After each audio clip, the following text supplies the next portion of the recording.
Hey, what's going on, guys? Alex Roger here with your weekly fishing report, and we got a lot of news this week. We do. And to start off, Black Friday. This time. Big sale. I mean, Big the sales. year just flew by. It's that time again. Yep. We got the hot sales coming up So next Friday. a few of them, just to kind of highlight with our fishing report. All lures are going to be 10% off. Z-Man specifically, which we all love and we'll get to in a little bit. These are going to be 20% off. All Z-Man's 20%. Yeah. And some of these evergreen Yeah, the evergreen ones. lures are going to be 20% off too. Yep. So let's jump into it. I know you've been out there once again this week. So what's going on out there? A couple days ago, Eastern Bay again, jigging. It seems between Parsons Island and Tillman Point, there's bait everywhere. If you're out there for, let's say, an hour, at some point in that hour, you're going to see birds start working. And it was the same thing last week as well when I fished Eastern Bay, same kind of thing. They're still there. The thing about it is there's not a ton of fish that are super concentrated. Right. So what you'll get, you'll get birds that pop up, a half mile over there, and then you start putting over to them. By the time you get there, they've all scattered and they've gone somewhere else. So, moral of the story, do not chase the birds. Use them kind of as a locator for the fish, but don't just follow them constantly. What we did was we'd kind of find a group of birds, go over there, drive around. We'd mark some fish, maybe not a ton, but we'd kind of just hang out in the area and jig that area for 10, 15 minutes, keep an eye on the fish finder, and every now and then you'd get schools that swim by and you'd pick off a couple in there.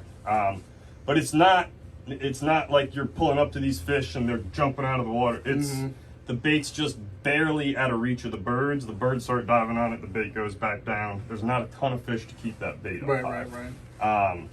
So yeah, like I said, moral of the story, do not follow the birds. And what were you using there? Yeah, so thank you. The 7-inch Bad Shad diesel minnows. So these I'm doing more of like cast as far as I can. Give it a 10-second count, make sure it's on the bottom, and then just start jigging it back towards the boat. And I'm using them 1-ounce jig heads. I skirt everything. I don't know why. I just like the way it looks. One of those things catches the fisherman, not the fish.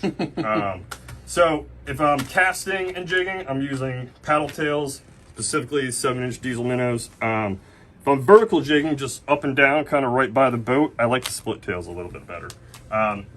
Just that big paddle tail swinging straight down just isn't the most natural thing in the world. This is more just like an erratic pop up and down, kind of all over the place, get a reaction bite out of it. Yeah. That's kind of my theory behind it.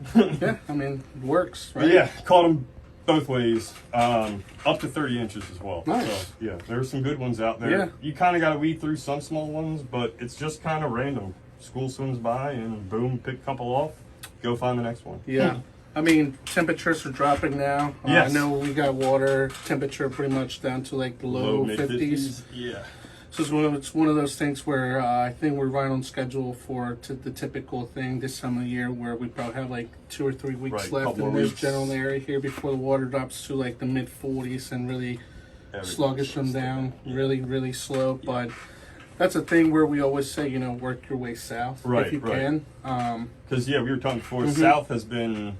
It's been pretty good. Yeah. I mean, just seeing and talking to certain people that have been fishing the past few days out there, pretty much Chesapeake Beach and down. Yeah, okay. Like you said, same thing, birds. Right. They're not staying up that much. Right. And you really have to use your electronics to kind of scan around them. Or what I usually do is just drift. Right, yeah. Set adrift, and then eventually those fish will, pop up. Or half the time this time of the year, you just mark them. Right. Yep. So it's going to be one of those things where, remember, a little bit less of the smaller fish, but you're catching more quality size fish, and that's really what you're working for out there. The more south you go, the more you get a mix of sizes. The more you stay up here, I guess, the better quality fish you're going to find. But you're going out for maybe just a few fish. Right. Which is good. Yeah. I mean, 30+ inch fish. I mean, who doesn't like that? For sure. So remember a couple hot spots to still look around here. Yeah. Obviously, Eastern Bay. Yes. The Tabsco. Bridge has been very good as well, I've heard. Yeah, I always see boats out there in the mornings. Yep. So that's always going to produce some fish. Love Point. Love Point. Yep. And the other thing too, it's like, remember, you can troll for them too. Yeah, a lot of guys out there trolling. There's no like one specific way of doing it. I know Yep. some guys even talking about the bridge just going there and dropping eels. Yep. On the pilings and whatnot, which is a typical fall, winter technique that really works pretty well. Sure. I mean, I've seen some of the guys out here kind of using that, you know, northeast style rigs where they just drop them down like a, you know, pretty much drop a loop, kind of suspend them on like 2 ounces, just drift around, drift them around. and you catch fish. So try that out. But other than that, I know that the guys fishing from the shoreline are still picking up some fish. Yeah, for sure. Sandy Point keeps getting better and better, but unfortunately, a lot of catfish. A lot of catfish. Yeah, you're gonna have to weed through some of those for sure. And that's anywhere, I think, you know, north of the bridge. Yes. And you know, they're good quality eating Yeah. catfish, especially the blue cats. Right, and they're fun. I mean, keeps you busy. It's Some of better these than not blue catching. cats are getting up to like 20 pounds Yeah, now, I've seen so that too. Big ones on it's fun to go out there and catch that, especially if there's really nothing else going on. It's slow. It keeps you busy, for sure. And you never know, you might get one of those big rockfish in there. Mix them with it. Yeah. So try that out, and then Caneros is still kind of producing a few fish here and there. Yeah. Nothing exciting really, but keepers. Yeah, for sure. And you know, perch kind of moving to deeper water. Yeah, now. deeper water again. I did hear some still caught in the creeks, but just deeper water probably right now is going to be your best bet. So, you know, get your trolling gear ready. I think in the next few weeks it might be, I'm not going to say the best thing, but if you don't have a lot of time, you're really going to be, you know, covering more water. Right, yeah. And I did, when we were out in Eastern Bay, there were guys trolling, picking up a couple fish. The other thing that I did want to say, and we didn't have enough time, and these were working well for us, there were a couple boats dropping what looked like just heavy metals and just jigging them off the bottom, and they were picking up fish doing the same thing as well. So plastics, metals, it just seems like on the bottom. Yeah, and this is the time of year when you do want to stick to the bottom, like Right, relate more to the bottom, heavier things. Yep. Just because some of those fish are going to be staying down there on like that little bit warmer water down below. Switching gears into pickerel fishing. I mean, that's gonna keep picking up as we speak, especially in the ponds, and lakes on the eastern shore. I should say ponds because there's really no lakes over there, but ponds and tidal creeks on the eastern shore, especially on the ponds. Warmer, like the water stays a little bit warmer. Obviously, no tide movement there, so the water is cooling down. Same thing to the low 50s now, and those pickerel are getting more and more active. So you know. No secrets there. I mean, they're like shiny stuff. And the biggest thing, it's bait, minnows. Minnows. Drift minnows. And, you know, one of those things where I was out there and I was throwing all kinds of lures, and what caught the biggest fish was a minnow. So, you know, putting that on nice, you know, 1/8 of an ounce jig head. I like slip bobbers. Yeah, I'm with you. That way you can adjust and whatnot. And you can actually adjust it a little bit better, and when you're casting, you don't have like 5 feet of line hanging behind you. But you can use whatever kind of bobber you like. If you don't like the slip bobbers, put that on there with a nice, good old, you know, big minnow, big destroyer, snakehead destroyer. Yeah. And then we got some inline spinners. Obviously, they catch big pickerel and everything that swims. And this is more for you bass guys, for whenever you know you're fishing both bass and pickerel.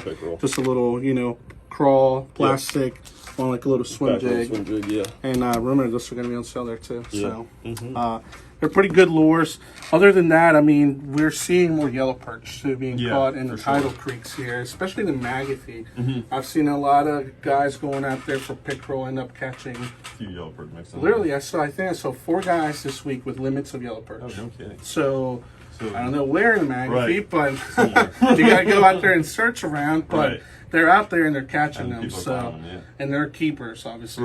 It's like, you know, 10, 11-inch yellow perch. So that's one thing not a lot of people do this time of the year, which you should, because they're there. People always think it's a spring thing. It can definitely be a fall winter thing. So you know, once again, minnows or smaller, you know, curly tails and, you know, little maps, like the size 1s or 2s.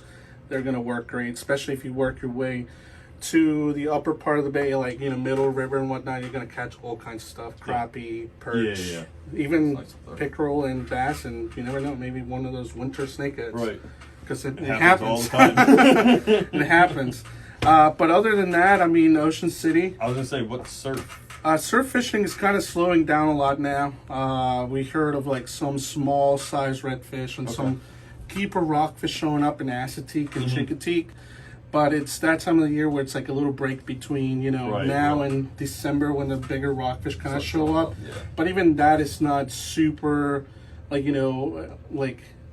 it's not a big run anymore. Right. It's just a small window, you're there, and it happens. Yeah. But if you're going to the Route 50 bridge, hit or miss, obviously, all the time. Mm-hmm. At night is better time to go for those big rockfish. But the biggest thing right now is people are going for tall. Yeah. And we keep mentioning that, yeah. and it's one of those things where I want to do because Right. I can see everybody sending pictures and on social media and stuff with a lot of tog. And there's keeper ones in there too, and sand fleece and all that stuff. So it's going to work pretty well for all of that.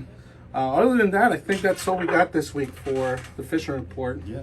Roger to the gun counter. Yep. Roger So all right, to the gun guys, counter. have a good one. Thank you.